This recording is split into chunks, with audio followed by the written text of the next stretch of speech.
A political player who is rising, but is still no Lenin, the Hindu. Russia had its fair share of internal and foreign upheavals in 2020, the novel coronavirus pandemic, the consequent economic downturn, the controversial arrest of a regional governor, the developments in Belarus, Kyrgyzstan, Moldova and Nagorno-Karabakh. But 2021 brought to focus another troubling event of the previous year, the tribulations of anti-Putin activist Alexei Navalny, which leave many questions unanswered. A saga, European sanctions. The saga began on August 20 last year with Mr. Navalny falling ill on a flight to Moscow. His flight made an emergency landing at Omsk where Mr. Navalny was initially hospitalized and treated. He was, at the request of his wife, taken to Germany where he completed his treatment and had a miraculous recovery from what has emerged to be a near-lethal poisoning. Meanwhile, the German government felt that it had enough evidence to accuse the Russian security services of poisoning Mr. Navalny. The Germans claim that he was struck with the now infamous Novichok poison, leading to the European Union imposing sanctions on 6 Russian officials, including the head of the National Security Outfit, Federal Security Service (FSB), and a chemical research center. Russia denies the accusations.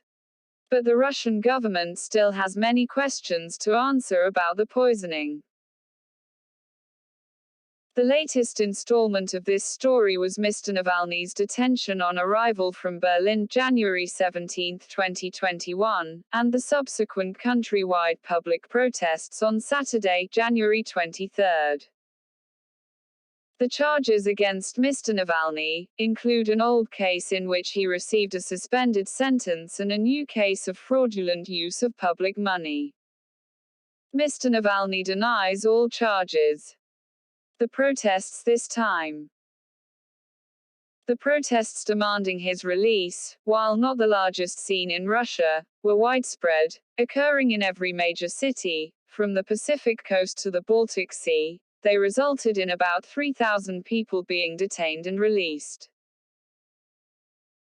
What does stand out, however, is that people from various strata and age groups joined the mostly peaceful protest actions. Normally, Navalny-related demonstrations attract primarily youth 15 to 25 years old. That others joined the protest this time is significant. It is probably a reflection of the deep disillusionment with the drop in living standards sparked off by years of Ukraine-related sanctions and lower energy prices, and worsened by the pandemic-driven economic downturn. This should worry the government even if Mr. Navalny himself is not causing them sleepless nights, although his call for smart voting in the forthcoming parliamentary elections, all opposition voting for one person against the ruling party candidate, might. Political targets. Mr. Navalny till the poisoning was a fringe political actor, mainly active in Moscow.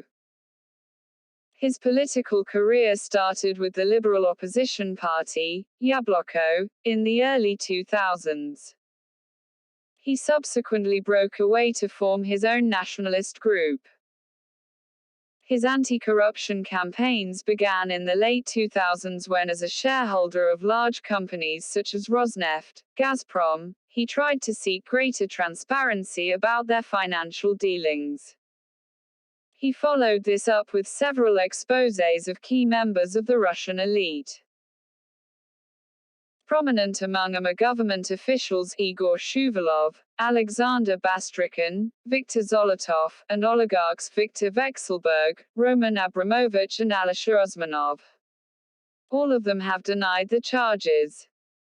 His subsequent investigations have targeted Dmitry Medvedev, the former president and prime minister.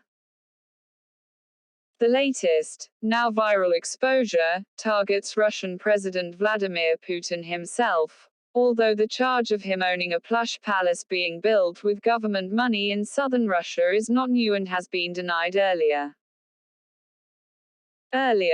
Mr. Navalny's presence was primarily online, barring sporadic street protests and his campaign for the mayorship of Moscow.